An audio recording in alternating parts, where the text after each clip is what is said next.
I've discovered in 20 years of research is that there are actually 3 habits that can change how people respond to you. Can we look at some of your habits right now? All right, we're going to take a little communication tolerance test. Are you ready? Okay, all right, see if this applies to you. Have you ever returned a phone call hoping the person isn't there, only to be disappointed when they pick up the phone and you actually have to talk to them? Who has experienced this? How about this? Do you ever grow impatient with long-winded voice messages and you zap them mid-sentence? And how about this? Are you a faker? Now, what I mean by this is someone approaches you, okay? You don't want to talk to them, so what do? You grab your phone and pretend to be on it. Or pretend to be texting. You appear to be busy. You're faking. Why do I ask you these questions? I ask you this to lead you to a bigger, more important question, which is, are others doing these things to you? And as I studied these dynamics, I noticed a pattern.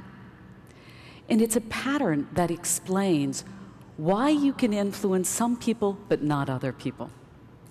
It's a pattern that explains why some people respond really well to you, but other people absolutely look like they smelled something bad when they get around you. So what is this pattern? I noticed there are 3 innate types of communicators, and you are one of them. Are you a connector? A person who naturally gravitates towards others, understands what they value, and can start a conversation? Is that you? The second habit are conveyors. And these are people who like to give lots of information. They value knowledge. And they naturally start conveying information. Is this you? The third type are convincers. And these are people who feel, hey, people will naturally believe what I say, and let's just go for it.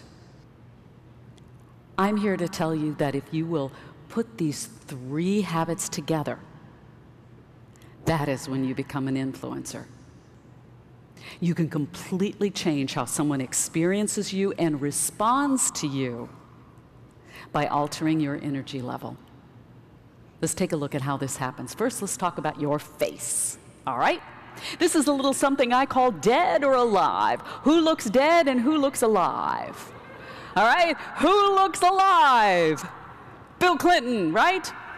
When he used to come into our television studios, I swear everybody thought he was focusing on them. Everybody was mesmerized. It was like he spied an intern. That's the experience everyone had with him, even older males, strangely enough. And he changed completely how people experience him. And you can do this too. All right, they're called your levator labii muscles. They're the muscles on the outsides of your lips. I want you to take your 2 index fingers and put them on the outside of your lips right now, okay? All right, got it? Now, pull up slightly. Don't open your mouth. Don't show me your teeth. Pull up. I know it's hard to do. Just pull up. Now, let your fingers down. Now look at each other. The magic move always works. And why does it work? Because of the psychological principle of reciprocity. People give back to you what they feel you're giving to them.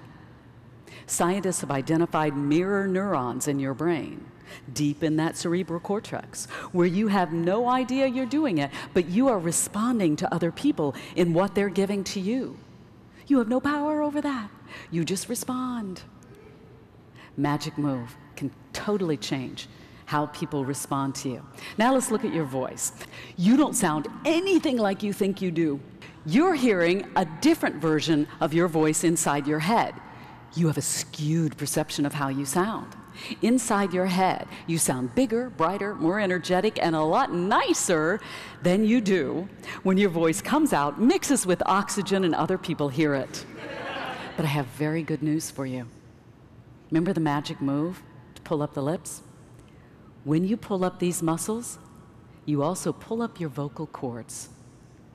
And what happens is your voice now sounds pleasant to people.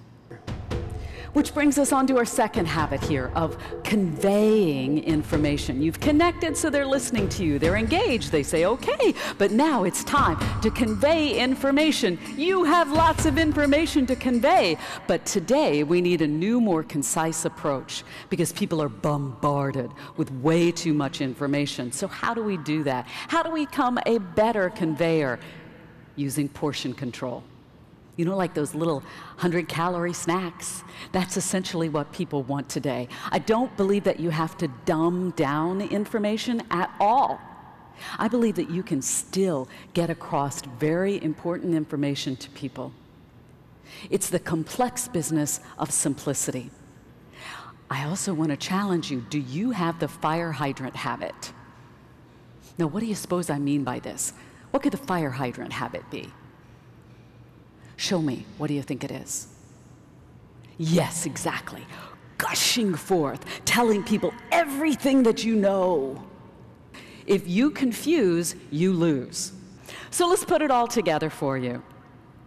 Connect, meaning that we tap into what people want and value so that we engage them.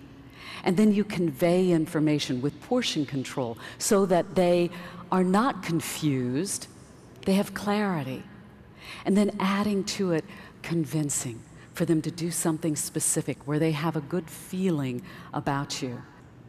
When you do these things, you will have true influence and be the communicator that your clients and your family and your staff want you to be. Thank you for your time, and I hope that you have a great rest of your meeting. Thank you, everybody. Thank you.